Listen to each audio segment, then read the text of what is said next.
Hello दोस्तों, खुद वो बदलाव बनिए जो आप इस दुनिया में देखना चाहते हैं। वेलकम टू लेट्स रिक्रिएट, जहां हम आपके छोटे से छोटे कॉन्सेप्ट को क्रिएट करेंगे एक अलग अंदाज में। टुडेज अवर रिक्रिएशन इज, जैसा कि आपको पता है, हमारी हिंदी में मैं हिमाचल हूँ सीरीज में हमने इसकी नदियों को देखा। नदियों में हमने पहली नदी कौन सी कवर की? वो कवर की हमने सतलुज। जैसा कि हम करते हैं, पहले हमने जब सफ़र देखा था इसका, तो हमने पहले सफ़र को पढ़ा था, उसके बाद से जुड़े सवाल जवाब देखे थे। इसी तरह हम इसमें भी यही फॉलो करेंगे और देखेंगे कि पेपर में सतलुज पर कैसे कैसे सवाल पेपर सेट करने वालों के द्वारा उठाए जाते हैं। पेपर कैसे कैसे सवाल उठाए जाते हैं। तो आज हम क्या करेंगे? आज हम देखेंगे सवाल जवाब किससे जुड़े हुए? सतलुज से। चलिए शुरू करते हैं। देखिए, ये हमने पूरा कवर कर लिया है।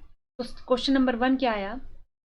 क्वेश्चन नंबर 1 कह रहा है कि सतलुज नदी के बारे में निम्नलिखित में से कौन सा सत्य है?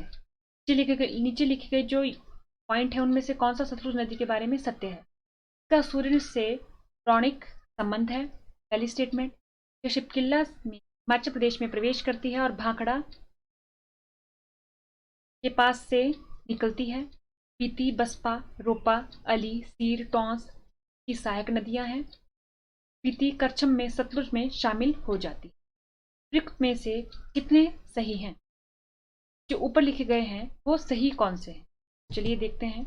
सत्य पूछा गया है सबसे पहले, तो हमें देखना है कि सतलुज के बारे में जो सत्य कथन है वो कौन कौन से।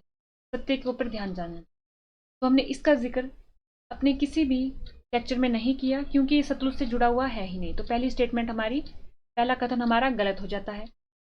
दूसरा है कि चिपकिल्ला से हिमाचल प्रदेश में प्रवेश करती है, ये बिल्कुल सही स्टेटमेंट है। और भाखड़ा से ये हिमाचल प्रदेश को छोड़ के पंजाब में एंटर हो जाती है, तो ये स्टेटमेंट सही है। पीती हमारे को पता है इसकी ट्रिब्यूटरी है, बसपा भी है, रोपा भी है सहायक नदी, अलीखड़ भी इसकी है, तीर भी है। लेकिन टोंस के बारे में अभी तक हमने सतलुज के केस में जिक्र नहीं किया। ये किसकी ट्रिब्यूटरी आ जाती है? यमुना की, जो हम आने वाले लेक्चर में पढ़ेंगे। ठीक है, तो ये स्टेटमेंट हमारी यहाँ पर गलत हो जाती है। अब उसके बाद आता है कि स्पीति करछम में सतलुज में शामिल हो जाती है। देखिए, जब हमने पढ़ा था तो हमने देखा था कि सतलुज चिपकिल्ला से हिमाचल प्रदेश में एंटर हुई, के बाद इसमें लाहौल स्पीति की कुंजम श्रेणी से यहाँ पर एक नदी एंटर होती है, उसका नाम था स्पीति। तो मिलती कहाँ है? नामगिया, नामगिया खाब में, यानी कि। और दूसरी आती है किन्नौर से ही, किन्नौर की पहाड़ियों से, एक बसपा पहाड़ियों से बसपा नदी आती है, और वो कहाँ मिलती है? हमारी करछम। तो देखिए, स्पीति करछम में नहीं, नामगिया खाब में मिलती है, तो ये स्टेटमेंट गलत हो जाती है। उपयुक्त कथनों में से कितने सही हैं? सही पूछा है हमारे से। हमने देख लिया कि कथन ए गलत, बी सी भी गलत, डी भी गलत, सिर्फ बी कथन है जो हमें सही लगा। तो केवल एक, इसका आंसर क्या होगा? केवल एक। अब देखिए, सतलुज नदी के बारे में निम्नलिखित में से कौन सा कथन सत्य है? ये पूछा गया है। यह राक्षस झील से निकलती है और लद्दाख में लोंगचेन खाबाग नाम से जानी जाती है। लाहौल स्पीति में चिपकिल्ला में प्रवेश करती है। यह लाहौल स्पीति में चिपकिल्ला से प्रवेश करती है। ठीक है, ये पूछ रखा है। यह किन्नौर, शिमला, कुल्लू, सोलन, मंडी, हमीरपुर, बिलासपुर से होकर बहती है। नामगिया, कल्पा, रामपुर, बिलासपुर इसके तट पर बसे हुए हैं। अब देखना है कि क्या पूछा गया है? सत्य पूछा गया है हमारे से। क्वेश्चन नंबर 2 में सत्य। तो यह राक्षस झील से निकलती है, ये सही है, क्योंकि हमने देखा था कि मानसरोवर झील के पश्चिम में एक झील है, राक्षस झील, वहां से निकलती है हमारी सतलुज नदी। तो वहां पर बोला जाता है लॉन्गचेन खाबाग। लेकिन ये जो राक्षस झील है, ये कहाँ से, इसका ये प्लेस क्या क्या नाम है? इस स्थान का नाम है हमारा तिब्बत, ना कि लद्दाख। हमारा यहाँ पर लद्दाख होने की वजह से ये जो कथन है ये गलत हो गया। यह लाहौल स्पीति में शिपकिल्ला से एंटर करती है। तो देखिए, एंटर तो शिपकिल्ला से ही करती है, लेकिन शिपकिल्ला किसके बॉर्डर पे स्थित गांव है? हमारे हिमाचल प्रदेश और तिब्बत। हिमाचल प्रदेश की कौन सा डिस्ट्रिक्ट आता है? किन्नौर। लाहौल स्पीति नहीं, तो ये स्टेटमेंट भी गलत हो गया इस वजह से।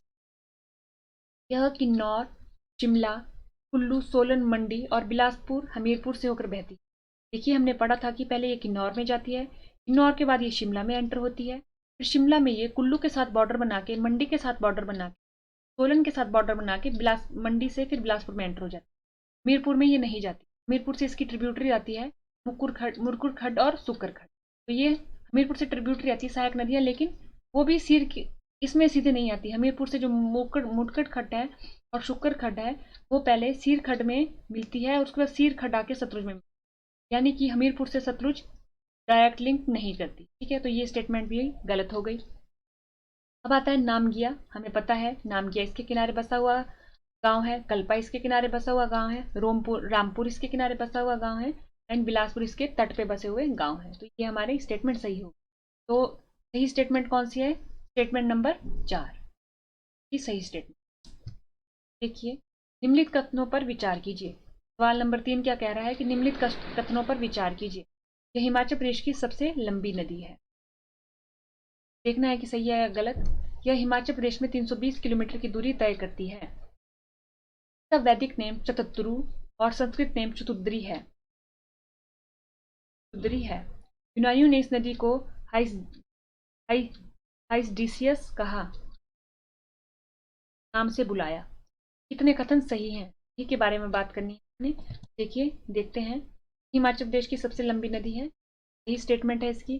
320 किलोमीटर ये कवर करती है, ये भी सही स्टेटमेंट है।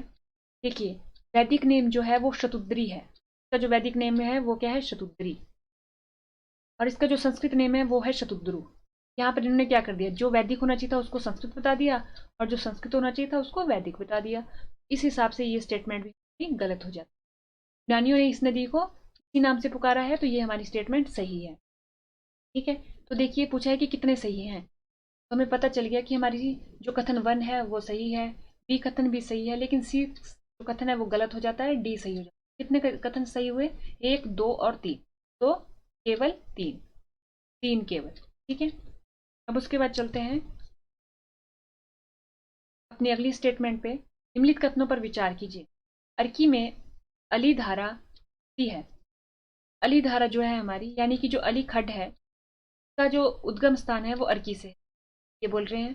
गांव बेरी घाट में बिलासपुर में प्रवेश करती है वो और कोठियारार में सतलुज में शामिल हो जाती है, ये पूछा जा रहा है। गंबर खड्ड शिमला में तारा देवी से राइज होती है, मतलब इसका उद्गम स्थान कहाँ है? तारा देवी हिल के पास। और बिलासपुर के नेरी गांव में क्या करती है? ये में मिलती है, मतलब बिलासपुर में एंटर करती है नेरी गांव से और गांव दगरान में सतलुज नदी में मिल जाती है। ये बोलना चाह रहा है स्टेटमेंट, थोड़ी गलत हो गई, लेकिन इसमें क्या बोलना चाह रहा है कि गंबर खड्ड शिमला में तारा देवी से निकलती है, बिलासपुर में ये नेरी गांव से पहुंचती है और गांव दगरान में ये सतलुज में मिल जाती है। मंडी में सीरखड्ड का राइज होता है, उद्गम स्थान है। हटवाड़ गांव से ये बिलासपुर में एंटर करती है और सेरी से ये सतलुज में मिल जाती है। तो देखिए, इन्होंने पूछ रखा है कि कितने कथन सही है। देखिए, अर्की जो अली खड्ड है इसमें कोई दो राय नहीं है कि वो अर्की से राइज करती है, यानी कि उद्गम होती है। लेकिन जब ये बिलासपुर में एंटर करती है सोलन से, तो वो करती है हमारे कोटी हरार के पास से। और ये बिलासपुर में सतलुज में मिल जाती है, वो करती है हमारी बेरी घाट के पास से। तो इसमें इन्होंने थोड़ा क्या कर दिया, बेरी घाट होना था हमारा इस स्थान पर और कोटी हरार होना था हमारा इधर। ठीक है, बाकी दोनों स्टेटमेंट हमारी करेक्ट है। तो कितने स्टेटमेंट सही है? केवल 2। देखिए, आज हमने देखा कि हमारी सतलुज के ऊपर यानी कि नदियों के ऊपर आज के टाइम में कैसे कैसे सवाल उठाए जा सकते हैं या उठाए गए हैं, तो हमने इसको कवर किया। तो आज के लेक्चर में इतना ही। थैंक यू एंड देखते रहिए लेट्स रिक्रिएट।